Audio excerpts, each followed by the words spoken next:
The moment the flight attendant's hand snapped toward the aisle and the words no one else could hear landed like a verdict, the cabin seemed to tilt.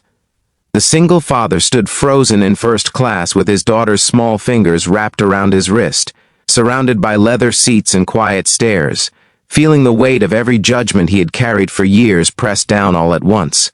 He had worked too hard, lost too much, and hoped for too little to be ready for what came next, and yet the humiliation still found a way to burn. If you believe in kindness and second chances, take a moment right now to like this video, share it, comment, and subscribe to the channel. Stories like this matter because they remind us who we can be when it counts. He had not always been a man who flinched at authority or lowered his eyes in public. There was a time when his posture was straighter, his voice steadier, his future mapped in confident lines.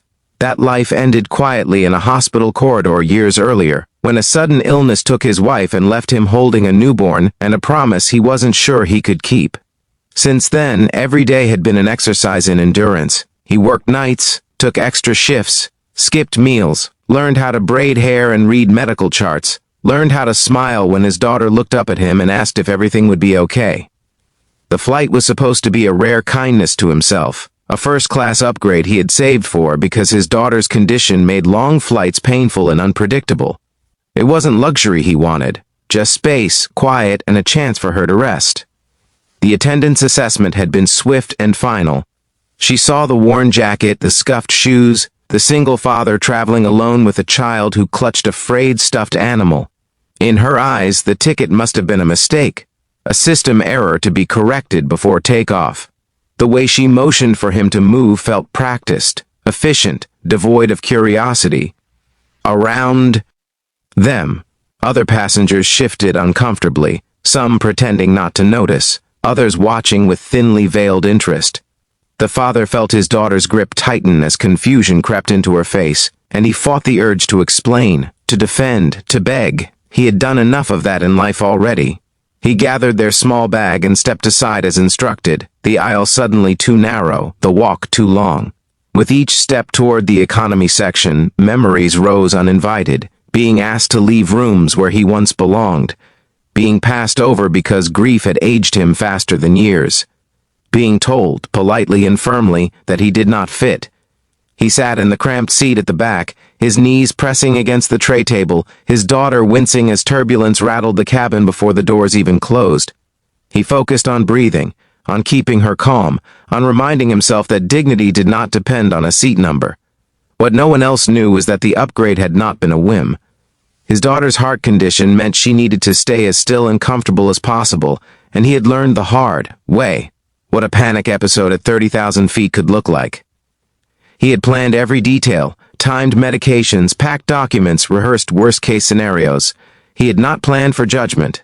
He had not planned for the way shame could feel heavier than fear. Then, barely a minute later, the cabin changed. A quiet urgency rippled from the front like a shift in weather. Crew members moved with purpose. A supervisor appeared, scanning manifests, checking screens, his expression tightening. The father noticed the attendant who had removed him glance at the tablet in her hands, color draining from her face as understanding dawned. The mistake was not about a seat at all. It was about who the man was and why he was there.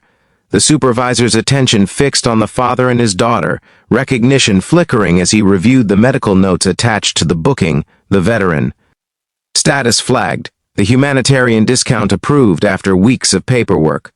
This was not a man trying to cheat the system. This was a man carrying more responsibility than most could imagine, traveling to a children's cardiac center for a procedure that could change his daughter's life. The cabin seemed to hold its breath. The attendant walked down the aisle toward him, each step heavier than the last. The confident authority she had worn moments earlier had dissolved, replaced by something raw and human.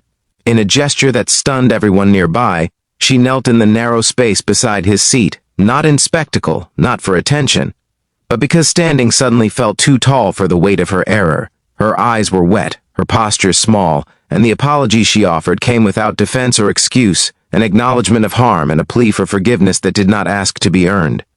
The father felt the room spin again, this time in a different way. He had imagined many endings to moments like this, none of them including someone meeting him at eye level, admitting fault, and honoring his dignity in front of strangers. He looked down at his daughter, who watched with solemn curiosity, and he understood that this was a lesson unfolding in real time, one that would live in her long after the flight landed.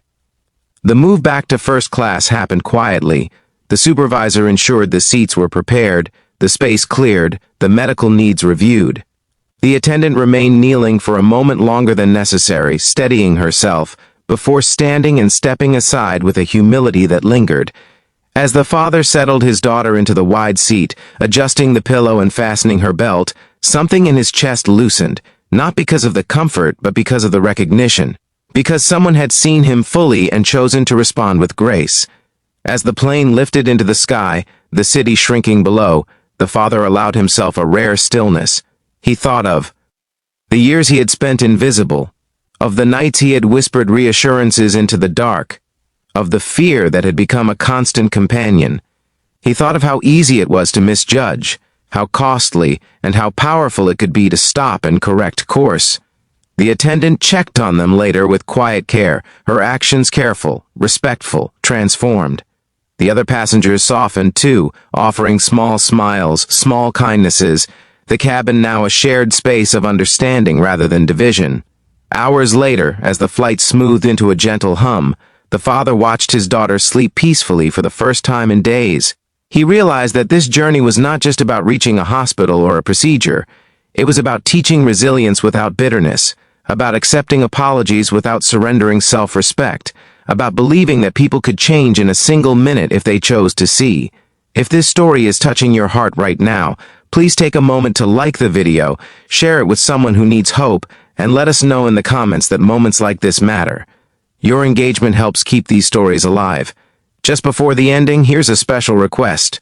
Comment below with the words "I choose kindness," and tell us about a moment when compassion changed everything for you. The plane landed in a new city under a pale morning sky.